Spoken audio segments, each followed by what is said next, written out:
Hi students, जय श्री राम सभी को। Welcome back to our channel Pawan PT classes.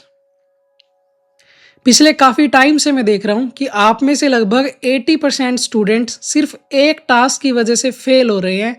और वो टास्क कौन सा है? वो टास्क है हमारे पास रीडिंग के drag and drop filling the blanks. जो रीडिंग के ड्रॉप डाउन वाले ब्लैंक्स हैं वो आपसे सॉल्व हो जाते हैं। काफ़ी वीडियोस मैंने उसकी यूट्यूब पे डाली हुई हैं जिसमें ना ही कोई ग्रामर सिखाई है, ना ही कोई कोलोकेशन, सिंपल शॉर्टकट ट्रिक्स बताई हैं कि कैसे आपको ऑप्शंस को नेग्लेक्ट करना है, कैसे आपको 4 ऑप्शंस में से एक ऑप्शन सेलेक्ट करना है। सो अभी हमारे पास पेंडिंग रहता है रीडिंग के ड्रैग एंड ड्रॉप ब्लैंक्स। लेकिन देखने में इजी लगता है, लेकिन है ये बहुत ज़्यादा ट्रिकी। आज इसको बहुत ज़्यादा सिंपल बनाने वाले हैं। आज की इस वीडियो में हम डिस्कस करेंगे रीडिंग के फिलिंग द ब्लैंक्स का कंट्रीब्यूशन, कॉमन मिस्टेक्स जो आप सभी करके आते हैं एग्जाम में, टाइम मैनेजमेंट आपको कैसे करना है एग्जाम में, और 8 सीक्रेट ट्रिक्स। और उन ट्रिक्स के बाद आप भी जो है सेकंड्स के अंदर क्वेश्चंस को सॉल्व करोगे, ये मेरी गारंटी है। आप में से जो भी स्टूडेंट वीडियो को एंड तक देख लेता है तो लास्ट में जब हम लाइव क्वेश्चंस को सॉल्व करेंगे तो आप मेरे साथ साथ आंसर्स बताओगे कि इसमें ये वाला आंसर आने वाला है, या फिर ऐसे करके जो है हमें ऑप्शंस को नेग्लेक्ट करना है। क्योंकि इसके सिंपल से सिंपल हिडन ट्रिक्स आज बताए जाएंगे, आपको हिडन रूल्स इसके बताए जाएंगे, और साथ में आपको पीटी की चीट कोड्स मिलेंगे जिसमें आपको सारे के सारे टेम्पलेट्स, वोकैबुलरी, ऑल 200 पेजेस की जो रीडिंग की शॉर्टकट ट्रिक्स हैं, रीऑर्डर पैराग्राफ्स की ट्रिक्स, हर एक चीज़ें आपको उसके अंदर मिलेंगी। तो उसके लिए आप डिस्क्रिप्शन में लिंक चेक कर सकते हैं। डिस्कस करते हैं कि स्टूडेंट्स जो हैं वो फेल क्यों हो जाते हैं। बहुत सारे स्टूडेंट्स बोलते हैं कि सर मैंने 9th में 12th में मैंने 90 स्कोर अचीव किया, लेकिन पीटी जैसे सिंपल टास्क में आके वो स्ट्रगल कर रहे हैं। तो आपकी इंग्लिश तो अच्छी है लेकिन फिर भी आपका हाई स्कोर नहीं आ रहा। तो इसका मतलब आपकी इंग्लिश वीक नहीं है, आपको जो राइट स्ट्रैटेजीज हैं वो आपको नहीं पता है। तो उसको फिक्स कैसे करना है, कौन सी ऐसी स्ट्रैटेजीज हैं जो कि 90+ स्कोरर्स यूज़ करते हैं, आज की वीडियो में हम वही डिस्कस करने वाले हैं। और वीडियो के एंड तक आप क्वेश्चंस को ऐसे सोल्व करोगे सेकंड्स में जैसे कि टॉप स्कोरर्स सोल्व करते हैं। तो चलिए सबसे पहले कि ये टास्क जो है वो मैटर क्यों करता है। इसमें जो हमारा कंट्रीब्यूशन है लगभग 17 से 18 मार्क्स का इसका कंट्रीब्यूशन है। क्वेश्चन हमारे पास 4 से 5 आएंगे। तो अभी डिस्कस करते हैं सबसे पहले कॉमन मिस्टेक जो आप सभी एग्जाम में करके आते हैं। सबसे पहले आप चेक करते हैं कि मीनिंग, ग्रामर आप चेक नहीं करते। देखो ग्रामर भी इसमें इंपॉर्टेंट है, लेकिन किस तरीके से हमें करनी है वो आज हम डिस्कस करेंगे। हम क्या करते हैं 3-3 4-4 मिनट एक ब्लैंक पे लगा देते हैं, जो कि बिल्कुल भी सही नहीं है। और सबसे इम्पोर्टेंट बात, आप में से काफ़ी स्टूडेंट जो मैंने देखे हैं क्लास में, मैं पूछता हूँ, सुनता हूँ उनकी स्टोरीज, तो बताते हैं कि हम फुल पैसेज रीड करते हैं। आप में से काफ़ी स्टूडेंट इस बात से एग्री करेंगे कि आप फुल पैसेज को रीड करते हैं, लेकिन फुल पैसेज से कभी भी आंसर नहीं मिलता। अगर आंसर फाइंड करना है तो हमें आगे पीछे से ही उसको फाइंड करना पड़ेगा। कैसे फाइंड करना है हम डिस्कस करेंगे। अभी डिस्कस करते हैं टाइम मैनेजमेंट। लगभग 90 से 120 सेकंड्स हमें पर क्वेश्चंस को देने चाहिए। सबसे पहला वे रहेगा हमारे पास, रीड करेंगे, क्वेश्चंस को रीड करेंगे, ऑप्शंस को प्रिडिक्ट करेंगे, फिर एलिमिनेट करेंगे और फिर आंसर में लगाएंगे। ग्रामर के साथ साथ लॉजिक का भी हम यूज़ करेंगे जिससे कि हमारी एक्यूरेसी फिर हाई रहेगी। स्कोरिंग सिस्टम समझते हैं। पार्शियल स्कोरिंग इसकी होती है, यानी कि कोई नेगेटिव मार्किंग नहीं है। 3 आपने करेक्ट किए तो 3 ही आपको मार्क्स मिलेंगे।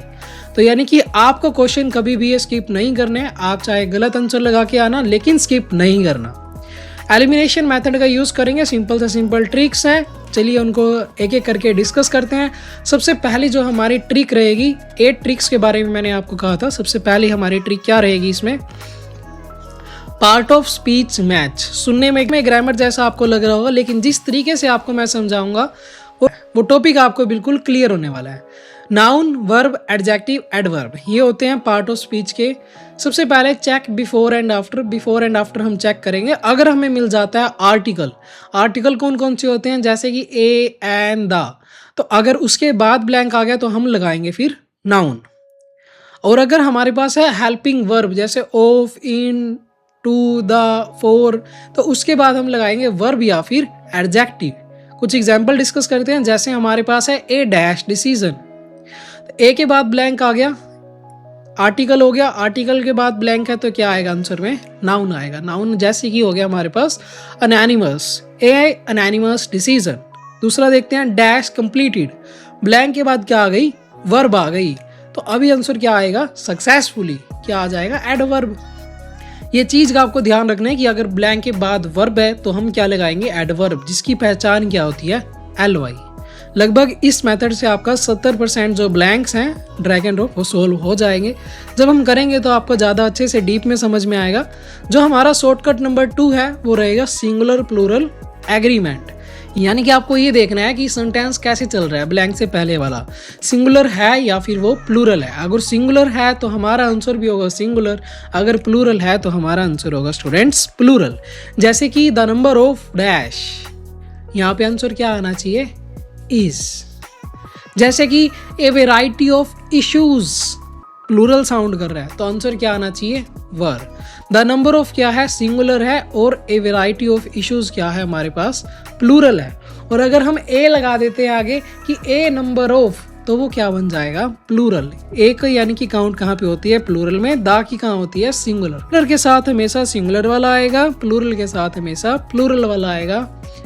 और एक चीज का ध्यान रखना है कि जो नियरेस्ट नाउन होता है ना, वो हमारा सब्जेक्ट नहीं होता। बहुत सारे स्टूडेंट क्या देखेंगे कि नंबर तो लिखा हुआ है कि अगर नंबर्स होता तो प्लूरल हो जाता, लेकिन ये चीज़ गलत है, ठीक है। तो ये भी देखना है कि दा नंबर लिखा है या ए नंबर लिखा है, तो उससे आपको क्लियरली हिंट मिल जाएगा कि आंसर में सिंगुलर आएगा या फिर आएगा प्लूरल।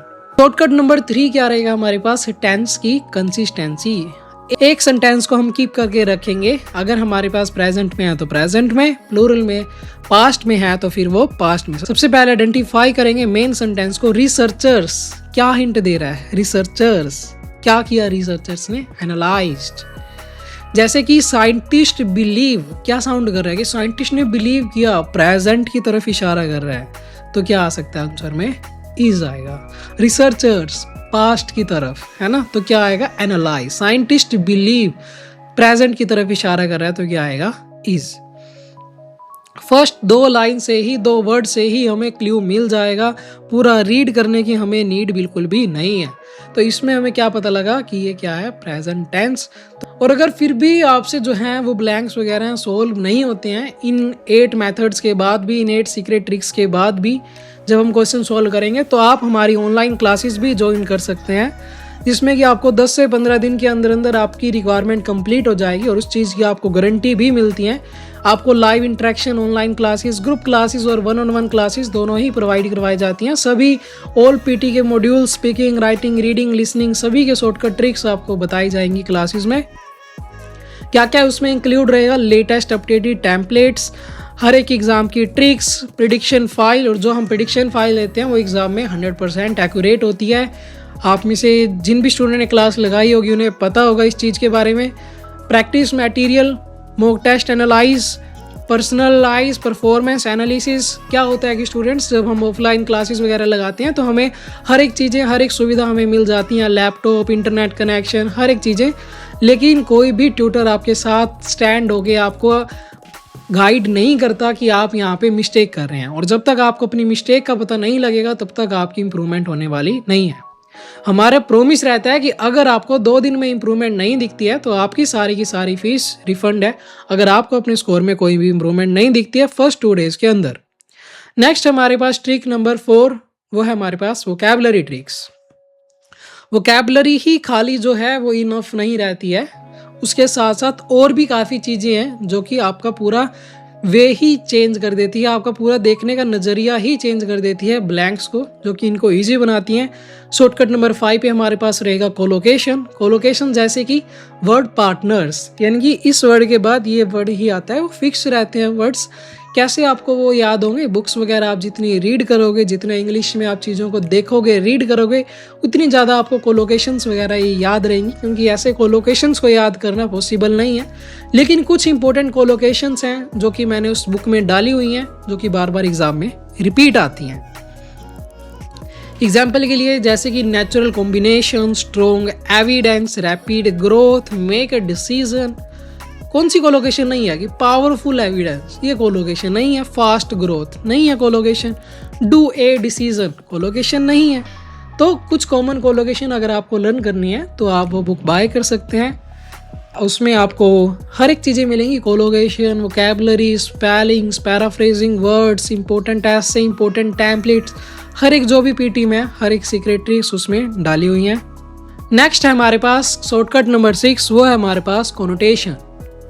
सेम मीनिंग यानी कि सेम फीलिंग। ऐसा भी नहीं होता कि हम क्या करते हैं, कभी कभी मीनिंग देखते हैं कि अगर सेम टोन आ रही है हमें तो उसके साथ जो है answer most of the cases में सेम रहता है। जैसे कि अगर पॉजिटिव साउंड है तो आंसर क्या होगा, पॉजिटिव। अगर नेगेटिव साउंड आ रही है हमें लाइन से तो आंसर भी क्या होगा हमारे पास, नेगेटिव। इस चीज़ का हमें ध्यान रखना है। अगर पॉजिटिव साउंड है तो आंसर पॉजिटिव, नेगेटिव साउंड है तो आंसर नेगेटिव। 3 तरह के ही हमें रहते हैं, पॉजिटिव, न्यूट्रल और नेगेटिव। शॉर्टकट नंबर 6 क्या रहेगी, कॉन्टेक्स्ट से हमें क्लू उठाना है। और कैसे उठाना है, कनेक्टर वर्ड्स के साथ उठाना है। जैसे कि हाउएवर कब यूज होता है, अपोजिट के लिए यूज होता है। कंसिक्वेंटली कब यूज होता है, जब रिजल्ट की बात हो रही हो। कनेक्टर आपको क्या दिखा रहे हैं, एक डायरेक्शन दिखा रहे हैं कि किस तरफ हमें जाना है। जैसे एडिशन की बात हो रही है तो मोरओवर आ जाएगा, ठीक है। और ये सारे कुछ आपको मिल जाएगा। तो कभी भी कनेक्टर्स को इग्नोर नहीं करना है। मोस्ट ऑफ द केसेस में अगर कनेक्टर ऑप्शंस में दे रखा है तो वो कहीं ना कहीं पे जरूर आएगा, ये आपको ध्यान रखना है। नेक्स्ट रहता है हमारे पास 7th नंबर की जो शॉर्टकट ट्रिक है, वो है कॉज एंड इफेक्ट, कि इस वजह से ऐसा हुआ, ठीक है। तो उसको देखते हैं एक बार अच्छे से। जैसे कि हमारे पास कॉज क्या आ गया अभी यहाँ पे, कि हैवी रेनफॉल। हैवी रेनफॉल क्यों हुई, क्योंकि रिवर्स जो है वो राइज हुई, जिसकी वजह से एग्जाम्पल क्या होगा, जैसे heavy rainfall cause the rivers to rise. ये हैवी रेनफॉल की वजह से ही तो रिवर्स का जो स्तर है वो बढ़ गया, ठीक है।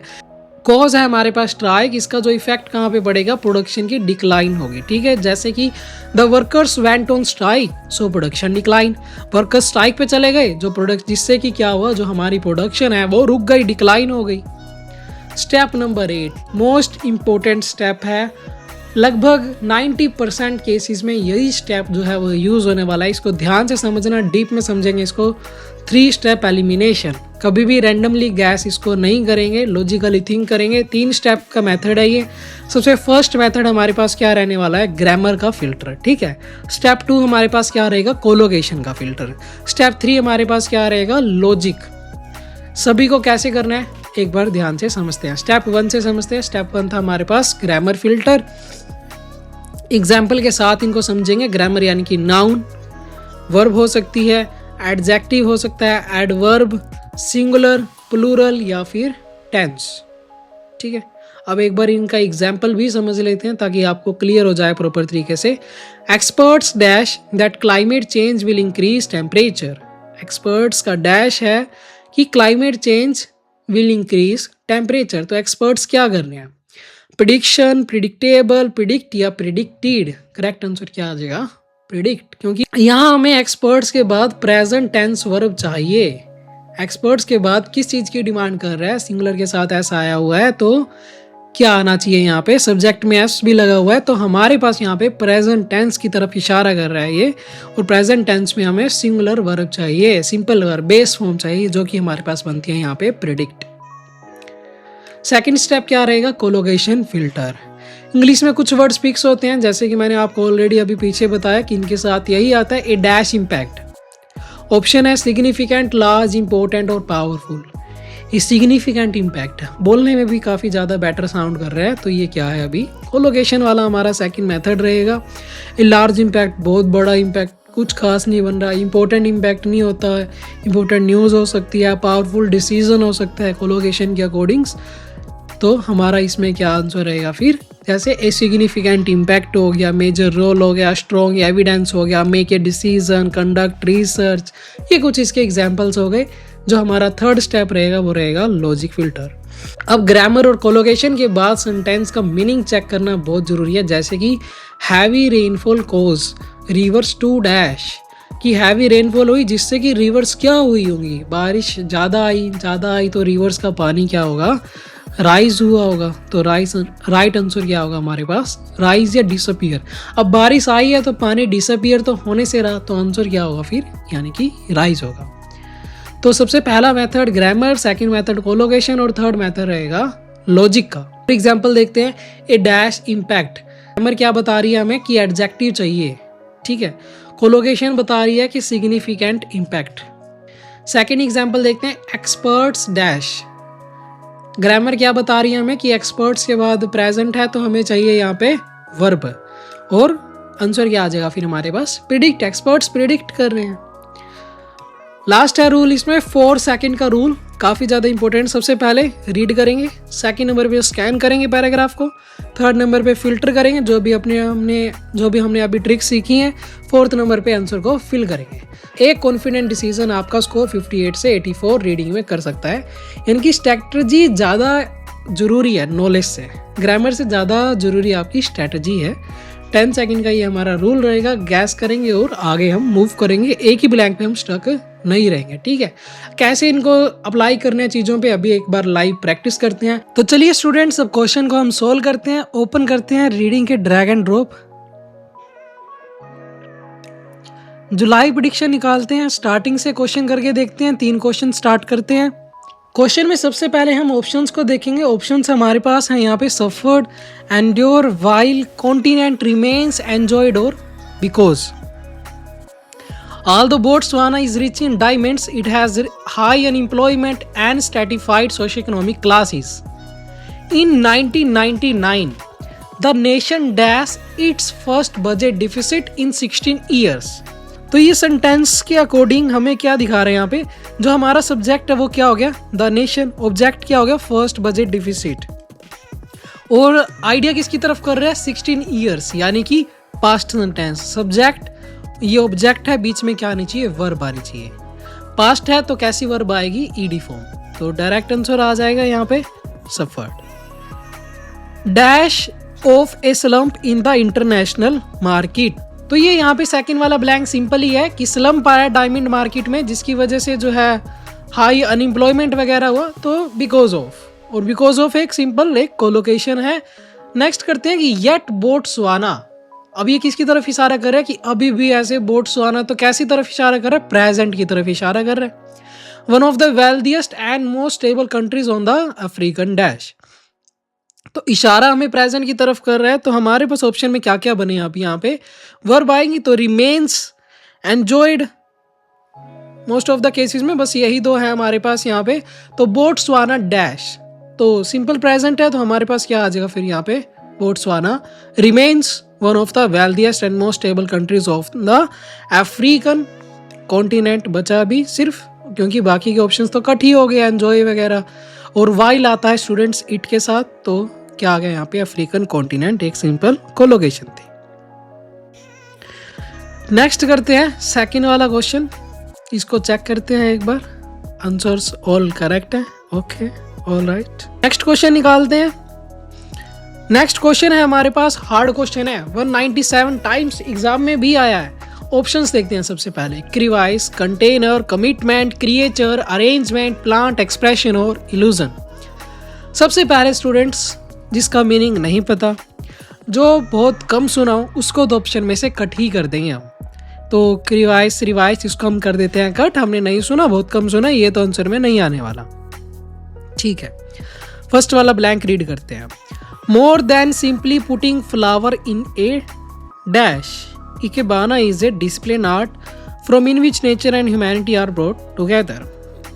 तो हमारे पास यहाँ पे ऑप्शंस क्या क्या बनते हैं, देखिए हमारे पास यहाँ पे क्या लिखा हुआ, ब्लैंक से पहले ए है, और ए के बाद आता है हमेशा सिंगुलर या फिर काउंटेबल नाउन आना चाहिए। तो कमिटमेंट नाउन है, ग्रामर सही है, लेकिन मीनिंग फिट नहीं हो रहा कि इन ए कमिटमेंट नहीं, फ्लावर्स को कमिटमेंट में नहीं। क्रिएचर नाउन है, लेकिन फ्लावर्स किसी क्रिएचर में नहीं रखे जाते, ठीक है। और क्रिवाइस भी एक हमारे पास नाउन है, लेकिन क्रिवाइस का मतलब होता है कुछ टूटना, कुछ ब्रेक होना, कुछ ओपन होना, ठीक है। तो एक है हमारे पास यहाँ पे कंटेनर, ये भी एक नाउन है, और फ्लावर्स को कंटेनर्स में ही स्टूडेंट्स रखा जाता है। तो यहाँ पे इस तरीके से हमें ऑप्शंस को नेग्लेक्ट करना है। Ikebana is a display art from in which nature and humanity are brought together contrary to the idea of partial color और multi color। तो यहाँ पे हमारे सबसे पहले ग्रामर लगाते हैं। यहाँ बात हुई है मल्टी कलर, क्या है मल्टी कलर, एडजेक्टिव है। तो एडजेक्टिव के बाद हमारे पास क्या आना चाहिए, नाउन आना चाहिए, तीनों नाउन है। ग्रामर से आंसर नहीं मिलेगा, सो हमारा नेक्स्ट फिल्टर क्या लगाएंगे हम, कोलोकेशन देखते हैं, एक बार फ्रेज देखते हैं कौन सा ज़्यादा बेटर साउंड कर रहे हैं। Multi colour dash of blossoms, English में एक बहुत कॉमन कोलोकेशन होती है कि फ्लावर अरेंजमेंट, फ्लावर से अकॉर्डिंग फ्लावर अरेंजमेंट या फिर अरेंजमेंट ऑफ फ्लावर्स, कभी ना कभी ये तो आपने सुना ही होगा। तो दो टाइप्स के कलर्स की फ्लावर्स में क्या थी, अरेंजमेंट थी, कि हमने रेड रोजेस भी ले लिए, येलो रोजेस भी ले लिए, इस तरीके से। Ikebana offers emphasise other areas of the dash, line में हिंट मिल गया, such as its stems and leaves. Stem और लीव से रिलेटेड हमारे पास कौन सा ऑप्शन है, हमारे पास सिर्फ एक ऑप्शन है, वो है हमारे पास प्लांट। तो यहाँ पे प्लांट थे और फर्स्ट वाले में हमने क्या लगाया था, कंटेनर। नेक्स्ट करते हैं, एक रह गया, दो ikebana is an dash of creativity. Options अगर देखें तो ए एंड द क्या आना चाहिए, नाउन आना चाहिए, ठीक है। तो एक्सप्रेशन नाउन है, एक्सप्रेशन ऑफ क्रिएटिविटी होता है, ठीक है। प्लांट ऑफ क्रिएटिविटी ये तो ऑलरेडी, क्रिएचर ऑफ क्रिएटिविटी नहीं होता, एक्सप्रेशन ऑफ क्रिएटिविटी होता है, इल्यूशन ऑफ क्रिएटिविटी नहीं होता। तो क्या आंसर आ जाएगा, एक्सप्रेशन ऑफ क्रिएटिविटी। जो लास्ट में आपको मैंने स्टेप बताए थे 3 स्टेप मेथड, वही हम यहाँ पे यूज कर रहे हैं। चेक करते हैं ऑल आंसर करेक्ट है, नेक्स्ट ट्राई करते हैं। तो फर्स्ट वाला रीड करते हैं, बाय 2025 गवर्नमेंट एक्सपर्ट से America sky will swarm with 3 dash. 3 dash, 3 क्या है, एक नंबर है, नंबर्स के अकॉर्डिंग 3 टाइम्स, सिंपल कोलोकेशन है ये तो, as dash planes and, planes plural में भी है हमारे पास, ठीक है। तो फिर आंसर क्या आना चाहिए, हमारे पास है मैनी, मच, लीस्ट, और आगे अगर रीड करें तो not just the kind of traffic flying today. इससे हमें क्या आइडिया हो रहा है थोड़ा सा कि फ्यूचर में काफ़ी प्लेन्स वगैरह होंगे, तो फिर क्या होना चाहिए, many planes.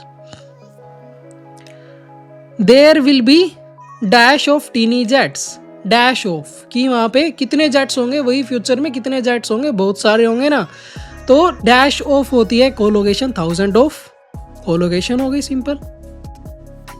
Eight airliner dash, अब देखो लाइंस में हमें जेट्स दे रखा है ना, प्लेन्स की बात हो रही है, एयरलाइनर की बात हो रही है, तो इन सभी से रिलेटेड हमारे पास ऑप्शन में क्या है, ये जो एरोप्लेन्स वगैरह हम फ्लाई करते हैं वो कैसे करते हैं, एल्टीट्यूड्स पे करते हैं।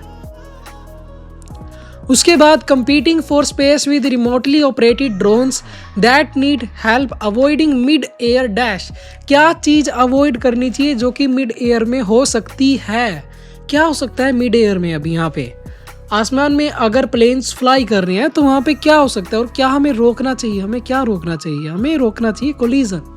आप देख रहे हो कि हमें जो हिंट है वो कहाँ से मिल रहे हैं, जस्ट आगे से और पीछे से।